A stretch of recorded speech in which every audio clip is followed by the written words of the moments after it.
بسم اللہ الرحمن الرحیم۔ مسئلہ یہ ہے کہ ایک بندے نے کہا بے تو کہا میں نے تجھے یہ بیچی زمین اس شرط پر کہ یہ 100 گز ہے اور 100 درہم کے بدلے میں 100 گز ہے اور ہر گز کی قیمت 1 درہم ہے۔ میں تو یہ زمین بیچ رہا ہوں، یہ زمین 100 درہم ہے، 100 گز ہے اور یہ 100 درہم کی ہے، ہر گز کی قیمت 1 درہم ہے۔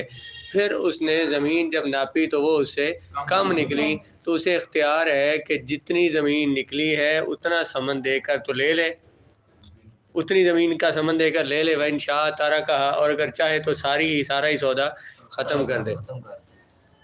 کیا کہا تھا کہ یہ جو زمین بیچ رہا ہوں 100 گز ہے، 100 روپے کی ہے اور ہر گز کی قیمت بھی بیان کری، ہر گز کی قیمت 1 درہم ہے۔ کتنی نکلی؟ وہ اس سے کم نکلی ہے۔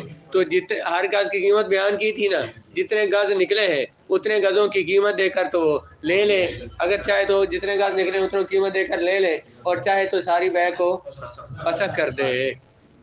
دیکھیے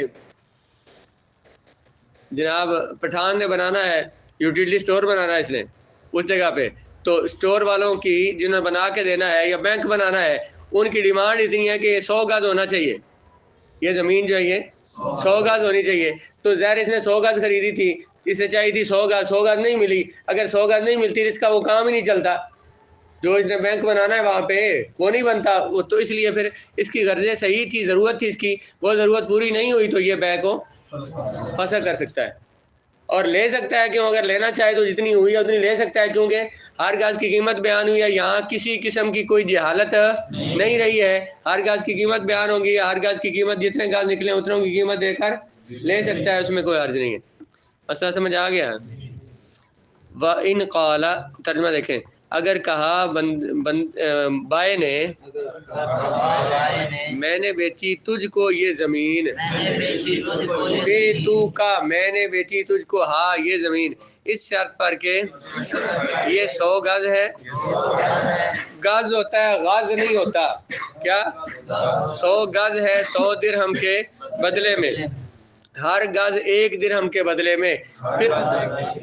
پھر اس نے پایا اس زمین کو کم، پس وہ خیار کے ساتھ ہے، اگر چاہے تو لے لے اس زمین کو ثمن میں سے، اس کے حصے کے بدلے میں ثمن میں سے، اور اگر چاہے تو ترک کر دے اس زمین کو۔ کون ترجمہ کرے گا؟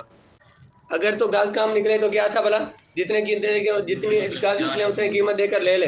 اگر اس سے زیادہ نکلے، جتنے گز تھے اس سے، تو مشتری کو اختیار ہے، چاہے تو سارے لے لے، سارے گز لے لے، ساری زمین لے لے، ہر گز کی قیمت 1 درہم دے کر لے لے، اور چاہے تو بیع کو فسخ کر دے۔ بھئی سودا کتنے ہوتا 100 گز کا، نکلے کتنے؟ 110 گز۔ 10 گز زیادہ نکلے ہیں، تو اگر وہ لینا چاہتا ہے زیادہ تو ہر گز کی قیمت بیان ہو گئی تھی نا، 110 روپے دے تو بیع کو چاہے تو بیع کو فسخ کر دے۔ فسخ کیوں کر سکتا ہے بھلا؟ کیونکہ اس کی ضرورت تھی، اس کے پاس ہو سکتا ہے زیادہ پیسے ہی نہ ہو، نہ لے سکتا ہو وہ، تو اس کی ضرورت تھی 100، تو وہ 100 سے زیادہ ہے، تو وہ اسے لینے پر مجبور تو نہیں کیا جا سکتا کہ وہ لے، اس کی مرضی ہے لے یا بیع کو فسخ کرے۔ مثلا بیچنے والا کہتا ہے میں نے پوری زمین بیچنی ہے، میں نے اس میں سے کم ہی نہیں کرنی، میں نے ساری بیچنی ہے، اور وہ نکلی 110 گز، تو اس کی مرضی ہے کیونکہ اس کی ضرورت سے زائد ہے، اس لیے لینا چاہے تو لے لے، چاہے تو واپس کر دے۔ سمجھ؟ وَلَوْ قَالَ بِئْتُ مِنْكَ هَٰذِهِ الرَّزْمَةَ عَلَىٰ أَنَّ 10 أَصْوَابٍ بِمِائَةِ دِرْهَمٍ، بندے نے کہا کہ میں نے تجھے یہ تھان بیچا اس شرط پر کہ اس میں 100 کپڑے ہیں، 10 جوڑے ہیں، 10 جوڑے 100 درہم کے بدلے میں، ہر جوڑے کی قیمت 10 درہم ہے۔ اس نے کپڑے اس سے کم پائے تو جتنے کی جاز البیع بالصدی، ہر جوڑے کی قیمت بیان کی تھی نا، ہر جوڑے کی قیمت کتنی تھی؟ 10 درہم، جتنے جوڑے نکلے اتنے قیمت دے کر لے لے گا۔ اگر زیادہ